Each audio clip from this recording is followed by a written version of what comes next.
Assalamualaikum warahmatullahi wabarakatuh.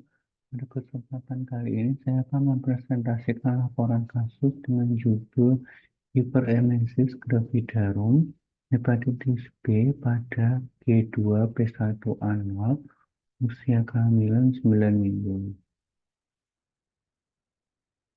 Pertama dari identitas pasien, nama inisial NW, jenis kelaminnya perempuan, usia 25 tahun, pendidikan tamat SMA, pekerjaan ibu rumah tangga, status menikah, alamat Gedang Sari, Kabupaten Gunung Kidul. Tanggal masuk rumah sakit di IGD 9 Desember 2023 pukul 19.50. Untuk subjektifnya, keluhan utamanya mual dan muntah. Untuk riwayat penyakit sekarangnya, seorang wanita G2P1 anual usia kehamilan 9 minggu datang ke IGD diantar suaminya dengan keluhan mual dan muntah kurang lebih 10 kali dalam 24 jam terakhir. Muntah serupa makanan atau minuman yang dikonsumsi. Tiap muntah sebanyak kurang lebih setengah gelas dingin. Nafsu makan menurun dan susah makan sehingga badan terasa lemas. Mual muntah sudah dirasakan sejak kurang lebih 1 minggu yang lalu, muntah 5-10 kali per harinya. Nyeri perut positif, sementara demam, perdarahan disangkal, BAB dan PAK tidak ada keluhan. Ini adalah PUKE skor dari pasien. Yang pertama, dalam satu hari, rata-rata berapa lama Anda merasa mual atau ketidaknyamanan pada area perut? Ini pasiennya sekitar 2-3 jam, sehingga skornya 3. Terus pertanyaan yang kedua, dalam satu hari, rata-rata berapa kali Anda muntah? Pasiennya 5-6 kali, sehingga skornya 4. Kemudian pertanyaan ketiga, dalam satu hari rata-rata berapa kali Anda mengalami muntah kering atau mual aja ya? Itu pasiennya 3-4 kali. Jadi skornya 3. Sehingga total keseluruhannya ini pasiennya skornya 10, termasuk kategori mual muntah yang sedang. Kemudian dari riwayat penyakit dahulunya pada 2017 ada ulcus septicum dan hepatitis B. Kemudian Mei 2018 ada riwayat HIV sama hepatitis B. Kemudian Desember 2018 hasilnya SC, tes indikasinya KPD dan industri gagal serta hepatitis B. Kemudian 2019 sampai 2021 pasiennya ada anemia, dispepsia, dan hepatitis B. Kemudian September 2023 ada riwayat ESK, hidronefrosis sama hepatitis B. Untuk riwayat penyakit keluarganya, riwayat menderita keluhan serupa disangkal, riwayat penyakit lainnya juga disangkal. Kemudian dari riwayat personal sosialnya, pasien tinggal serumah bertiga dengan suami dan anak pertama berusia 5 tahun. Pasien mengatakan selama kehamilan ini mudah menjadi cemas. Ini pengkajian kebidanan dan kandungan. Haidnya menarko usia 11 tahun, siklus haidnya kurang lebih 30 hari, lama haidnya kurang lebih 7 kali teratur. Menikah 1 kali saat usia 19 tahun, lamanya 6 tahun. Untuk riwayat KB tidak ada. Kemudian dari HPHD-nya 6 Oktober 2023, HPA-nya 13 Juli 2024. Kemudian ANC pertama usia kehamilan 7 minggu di rumah sakit 1 kali, imunisasi TB 2 kali, terapi promofit 1 kali 1. Kemudian persalinan yang pertama bayi laki-laki ATRM lahir secara sesar atau ventilasi KPD induk gagal 3600 gram pada tahun 2018. Ini dari objektifnya pemeriksaan fisik kadar minyak tampak lemas sampai sedang, kesadarannya kompos medis. Kemudian tanda vital di IGD, tensinya mulai menurun 1/70 mm air raksa, untuk nadinya mulai naik 115 kali per menit yang menunjukkan tanda-tanda dehidrasi. Kemudian untuk RR, berat badan, SpO2, dan skala nyeri, itu skala nyerinya 3. Kemudian antropometrinya Lilana 32 cm, tinggi badannya 160 cm, berat badannya 80 kg. Berat badan sebelum hamil sekitar 85 sampai 86 kg sehingga turun 5,8%. Ini dari pemeriksaan fisik yang ditemukan itu pada mata, ada mata cowong dan bibir pucat, sehingga menunjukkan tanda-tanda dehidrasi. Sama di abdomennya juga ada nyeri tekan ulu hati, kemudian di ekstremitasnya kulit pucat. CRP 2 detik berkurang. Ini dari pemeriksaan penunjangnya, kesannya ada neutrofilia, terinfeksi virus hepatitis B, sama hiperkoremia. Ini dari USG, ada gestasional stepnya positif, gestasional age-nya 6 minggu, HPL-nya 22 Juli 2024. Tidak ditemukan kehamilan mola maupun kehamilan ganda. Asesmennya hiperemesis gravidarum hepatitis B pada G2 ke 1 awal usia bulan 9 minggu. Untuk planningnya ada infus RL 500 cc loading, injeksi ondansetron 1 ampul, injeksi ranitidin 1 ampul. Kemudian selama dipangsa oleh BPJB-nya, spesialis obstetrik dan ginekologi, terapinya infus lactat 30 tetes per menit, injeksi ondansetron 3 kali 4 mg, injeksi ranitidin 2 kali 1. Kemudian refraktor spesialis penyakit dalam, atusnya cek HbA1, HBV DNA. Terapi lanjut diet lunak. Kemudian terapi pulangnya ada ondansetron 3 kali 4 mg, kurkuma 2 kali 1, sama promofit 1 kali 1 dilanjut. Ini pengkajian gizi, tadi tinggi badannya 160, beratnya 80, BPI idealnya seharusnya 55 kg. Nilainya 32 cm. Untuk riwayat dietnya itu asupan 25% sayur saja. Makanan pokok ini 3 kali 1 B, kemudian lauk hewani 3 kali 1 B, lauk nabati 2 sampai 3 kali 1 B. Kemudian sayurnya 3 kali 1 B, seratnya 2 kali 1 B. Kemudian diagnosis gizi itu peningkatan kebutuhan energi dan protein, kemudian asupan oral adekuat, sama penurunan kebutuhan lemak.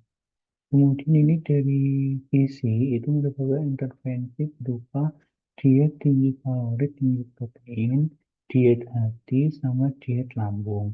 Energinya 2340 kilokalori, proteinnya 87,75 gram, lemaknya 52 gram, hidrat arangnya 380,3 gram, bentuknya lunak, kentang rebus, rutenya oral, frekuensinya 3 kali, bisa ditambah selingan sebanyak 2 kali, target asupannya lebih dari 80%.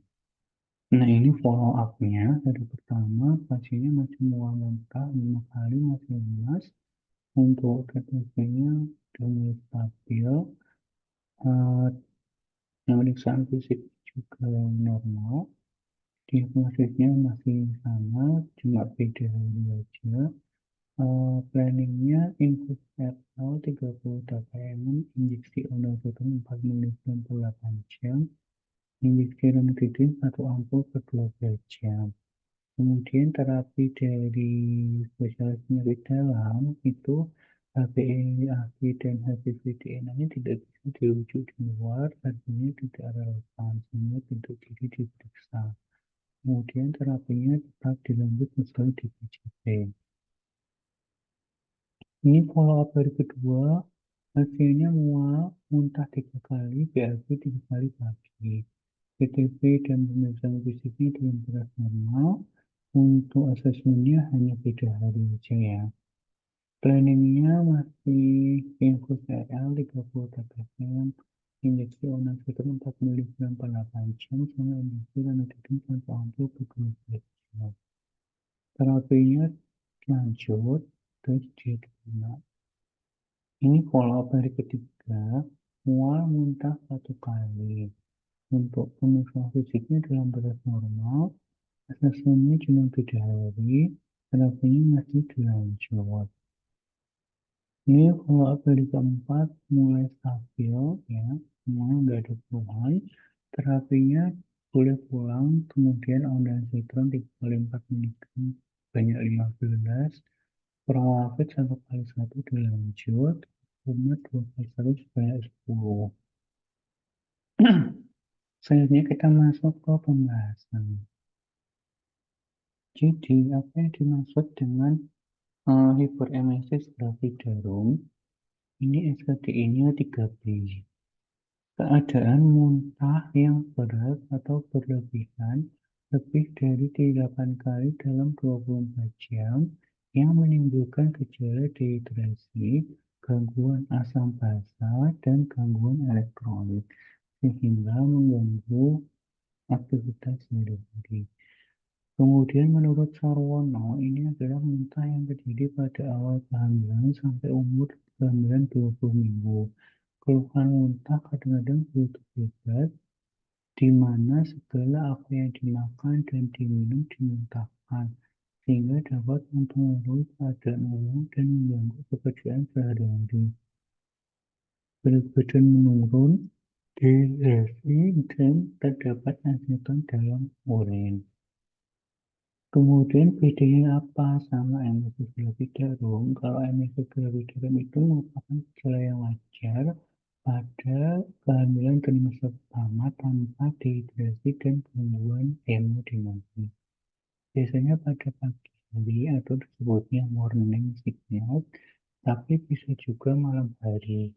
Biasanya timbulnya 6 minggu setelah HPHD dan berlangsung kurang lebih 10 minggu. Faktor risikonya apa aja? Pertama, bisa sebelumnya riwayat HEG, kemudian pasiennya obes, kehamilan multiple, kemudian ada penyakit tropoblas seperti kehamilan mola, atau yang baru pertama kali mulai parah. Kemudian faktor keturunan juga bisa.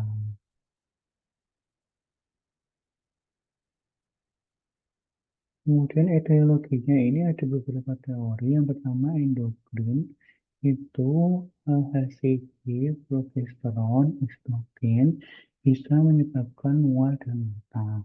Yang kedua metabolik, kekurangan vitamin B6 dapat menyebabkan mual muntah. Kemudian alergi, adanya histamin sebagai pemicu dari mual dan muntah.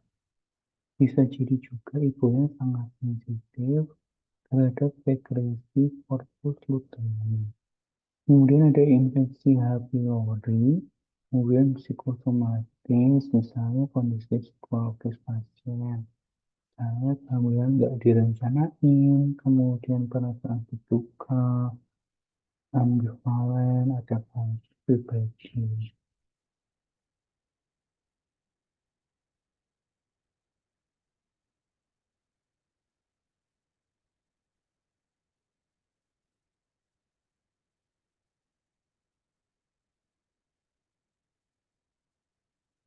Kemudian untuk patofisiologinya itu kehamilan maka akan meningkatkan produksi ekstrovert CHA dari maternal dan fetal tissue. Kemudian ada peningkatan estrogen, peningkatan HCG, sama peningkatan progesteron. Nah, peningkatan ekstrovert produksi CRH dari jaringan maternal dan fetal akan meningkatkan uh, maternal plasma CRH, ACTH, dan kortisol sehingga akan CRH-P2-nya induce inhibisi dari vagus yang akan menstimulasi dari pusat muntah di kemoreseptor 3 zone pada area postrenal. Kemudian peningkatan estrogen akan meningkatkan ekspresi NOS, kemudian meningkatkan nitric oxide, penurunan gastric intestinal transit time, penurunan gastric emptying. Kemudian peningkatan sensasi ini akan menstimulasi agonistik dari reseptor TSH, meningkatkan FT4, menurunkan TSH, kemudian menginjus hipertiroid yang akan merubah hemostat dari magnesium sehingga terjadi hipomagnesemia. Kemudian selain itu, hipertiroidnya juga akan mengupregulasi dari reseptor beta-adrenergic sehingga meningkatkan efek simpatomomotor. Nah, peningkatan HCG juga akan meningkatkan reseptor sintetis PGE2 di sel trofoblast yang akan beredar di pembuluh darah dari ibunya. Kemudian peningkatan progesteron juga akan meningkatkan ekspresi NOS, meningkatkan nitric oxide, menurunkan gastric intestinal transit time, kemudian menurunkan gastric emptying. Nah, semuanya itu akan menstimulasi dari pusat muntah di kemoreseptor Gerson pada area prostrenum. Akan meningkatkan nucleus tractus solitarius dan pusat muntah di batu otak. Selanjutnya akan menyebabkan mual dan muntah pada kehamilan atau hiperemesis gravidarum. Kemudian ini grafiknya ya, jadi mulai umur kehamilan 4 minggu sampai puncaknya usia 8 sampai 12 minggu, terus akan segera menurun karena HCG-nya meningkat yang warna merah. Nah, ini tingkatannya berdasarkan derajat dehidrasinya. Yang pertama derajat 1 masih stabil, mual muntah terus menerus disertai intoleransi makanan dan minuman, tekanan darah sistol mulai menurun dan nadinya lebih dari 100 kali per menit, matanya cekung, mudah kering, kekuatan kurang, urinnya normal.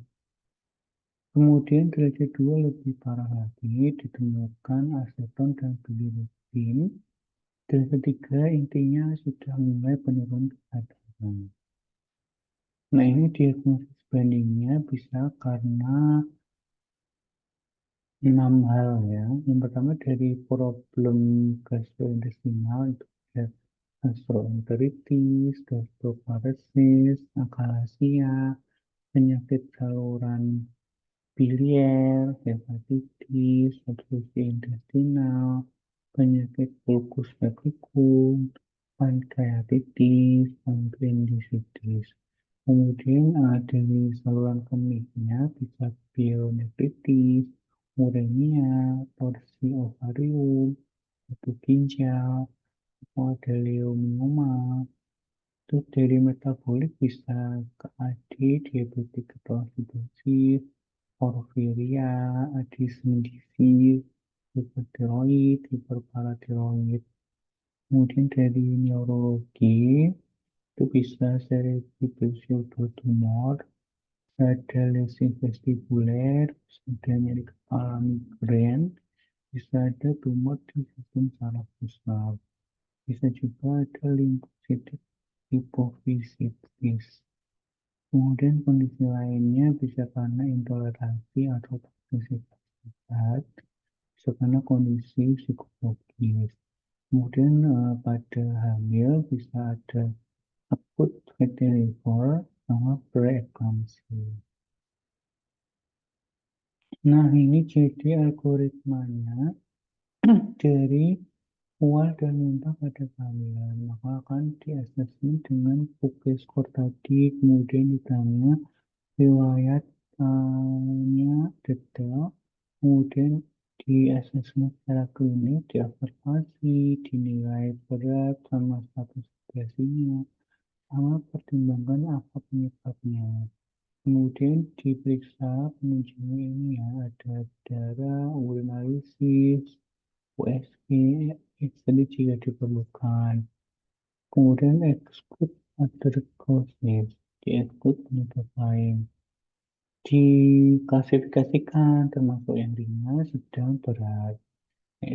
Ringan itu pukulnya 4 sampai 6, sedang pukulnya sampai 12, berat pukulnya lebih dari 13. Nah, kalau pukulnya masih ringan, itu apa aja ini? Bisa perubahan dietnya, hipnosis, acupressure, support, bisa dipertimbangkan IVF juga. Medikasinya bisa ginger, vitamin B6, sama vitamin. Kemudian akses, perlu nggak ya pakai penekan asam. Kemudian kalau yang sedang itu ya intinya sama, bisa perubahan diet, kemudian tambah multivitamin seperti folat, iodin, hipnosis, acupressure, support, bisa pertimbangkan itu juga. Nah, yang beda di medikasinya ini, maka ditambahkan obat-obatan seperti siklisin, prometasin, fluvoxamine, metoclopramid, dan sebagainya. Kemudian pertimbangkan juga pemberian suplasi asam sama perlu nggak ya dirawat inap kalau pada pasien ini tadi dirawat inap. Nah, yang ini selanjutnya yang ketiga itu yang berat. Nah, pada yang berat ini sama, cuma beda di obatnya aja. Nah, obatnya bisa diganti hidrokortison sama prednisone. Kemudian bisa nutrisinya enteral atau parenteral. Ini tadi progres skornya ya udah dibahas di depan. Nah, manajemennya prinsipnya itu adalah kontrol muntahnya, kemudian koreksi apabila ada ketidakseimbangan elektrolit sama koreksi cairannya juga, kemudian koreksi gangguan metabolik, kemudian cegah komplikasi akut dari wanita. Nah, ini tadi ya, algoritma tata laksananya dari ACOG 2018 itu urusan terapinya ada non farmakologik dulu. Jadi dikasih vitamin, asam folat, kapsul ginger, jahe, bisa di aquapressure. Nah, kalau gejalanya masih ada, maka dipertimbangkan farmakologik seperti vitamin B6, bisa kombinasi dengan doxylamine. Kemudian vitamin B6, pyridoxine, atau sama kombinasi doxylamine. Nah, bagaimana kalau gejalanya masih ada? Maka dikasihkan dihidrina, dibenhidrat atau dibenhidramin atau prokorbarazin atau promethazine. Nah, ini kalau misalnya dirawat inap tapi nggak ada dehidrasi, itu bisa dikasih metoclopramid, ondansetron, promethazine sama trimethoprim. Nah, kalau ini bisa efeknya extrapyramidal syndrome, jadi hati-hati ya metoclopramid. Nah, kalau dehidrasi gimana? Pada pasien ini kan pasti dehidrasi. Itu dikasih cairan pengganti dulu diresusitasi. Terus setelah itu baru dikasih obat-obatan seperti dinitrina, metoclopramid, ondansetron, promethazine. Nah, bagaimana kalau masih ada berarti kan gejalanya berat. Nah, itu bisa dikasih chlorpromazine atau methylprednisolone. Nah, ini tadi ya perubahan dietnya. Jadi, menyarankan untuk si ibu hamilnya tadi untuk makan atau segera makan ketika lapar untuk mengurangi pengosongan lambung yang akan mencetuskan mualnya tadi itu.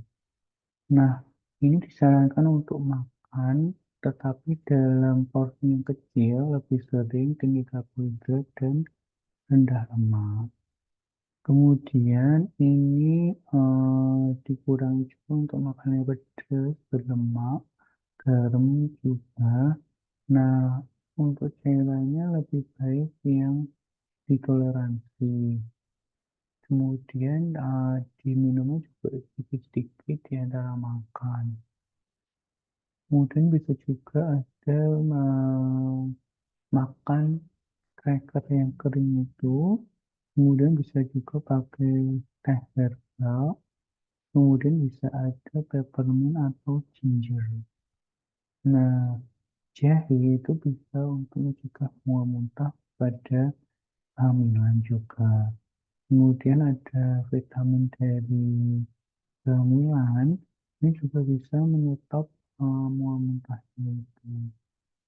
Kemudian bisa hipnosis juga, kemudian bisa acupressure pada titik P6 pada gambar itu ya. Kemudian disupport juga secara kesehatan mentalnya juga. Nah, komplikasinya apa pada ibu ya tadi bisa dehidrasi yang pertama, bisa berat badannya turun, bisa defisiensi vitamin B6, B12, bisa kelemahan otot, bisa GERD, bisa PSGPA, kemudian yang paling berat bisa penurunan kesadaran. Kemudian efeknya ke janin apa? Bisa nanti lahirnya jadi prematur, terus berat lahirnya rendah, kemudian malnutrisi. Nah, ini yang komplikasi berat bisa ada Wernicke encephalopathy, bisa anemia megaloblastik neurofilter, bisa juga tadi ya udah PPR sama prematuritas. Prognosisnya setelah pengobatan kebanyakan mereka memiliki respon yang bermanfaat dan dapat dimulangkan dengan terapi anti-emetik. Tingkat kembali matematiknya 25-35% dalam kebanyakan studi prospektif. Kemudian pembahasan yang kedua tentang hepatitis B. Nah, ini termasuk SKDI 3A. Screening universal untuk infeksi HPV selama kehamilan. Ini direkomendasikan pada kunjungan prenatal pertama untuk semua wanita hamil, terlepas dari status vaksinasi hepatitis B sebelumnya. Deteksi HPSAG sensitivitasnya lebih dari 98%. Nah, bagaimana kalau HPSAG-nya positif? Kenapa dicek fungsi hatinya, ALT atau CPT, kemudian HPV DNA kuantitatif, kemudian dievaluasi perlu tidaknya pengobatan HPV. Nah, bagaimana kalau HPSAG-nya negatif? Maka diberi vaksinasi aja terhadap HPV.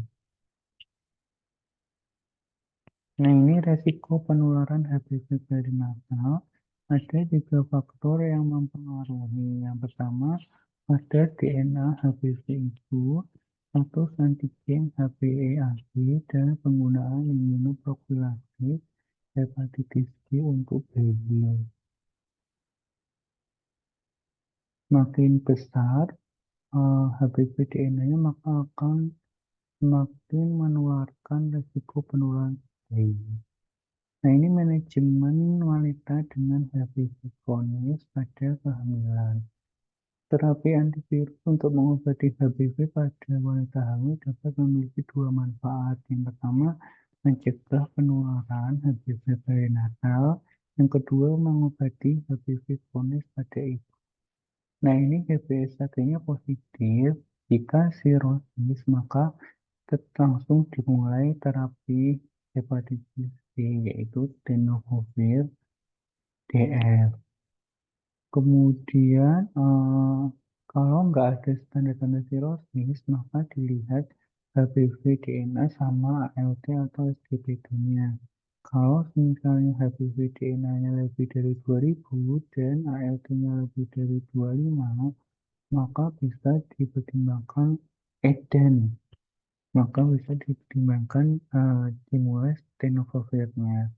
Nah, jika HPV DNA-nya kurang dari 2000 atau ALT-nya kurang dari 25, maka diulang lagi saat usia 26-28 minggu kehamilan. Jika masih kurang dari 200.000, itu dimonitor. Kalau lebih dari 200 itu dimulai tenofovir. Nah, ini penata-laksanaan neonatus yang lahir dari ibu HPS akhirnya positif. Maka Imunoprofilaksis neonatal tergantung pada status HBS akut itu dan berat lahirnya. Ketika memberikan vaksinasi hepatitis B dosis kelahiran dan dosis sebelum usia 6 minggu, vaksin hepatitis B antigen tunggal atau monivalen harus digunakan. Jika bayinya lebih dari 6 minggu, maka vaksin gabungan dapat diganti dengan vaksin hepatitis B antigen tunggal atau Rekombivac. Namun, jika pediatri digunakan, seri 3 suntikan penuh pediatrik harus diselesaikan terlepas dari penerimaan vaksinasi dosis kelahiran atau status HBsAg ibu.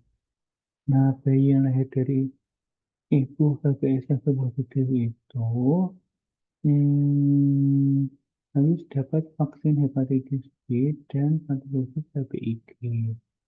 Nah, bila beratnya lebih dari 2 kilo, harus menerima vaksin hepatitis B kedua pada usia 1-2 bulan dan dosis ketiga pada usia 6-12 bulan. 12 bulan. Kalau kurang dari 2000, berarti 4 dosis. Pertama, tambahan 3 dosis diberikan pada usia 1 bulan, 2-3 bulan, 6-12 bulan. Nah, ini tadi ya, ya hampir sama, tapi jangan dicek sih biasanya.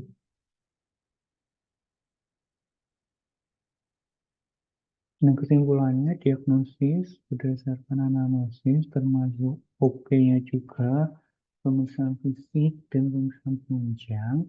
Kemudian pelaksanaannya sesuai algoritma tata laksana awal muntah dalam kehamilan dari ASOK 2018. Nah, riwayat ketiga hiperemesis gravidarum pada kehamilan sebelumnya, kasus nutrisi, obes, faktor psikologis, ada riwayat sistem hepatogastrointestinal serta peningkatan HCG pada trimester pertama diduga menjadi faktor risiko hiperemesis gravidarum pada kasus ini.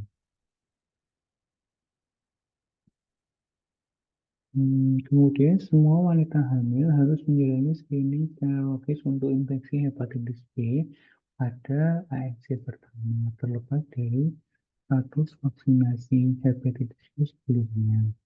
Kemudian peningkatan risiko penurunan HPV perinatal dikaitkan dengan kadar DNA HPV plasma ibu yang tinggi, status HbA1 positif ibu, dan kurangnya imunoprofilaksis yang tepat untuk bayi.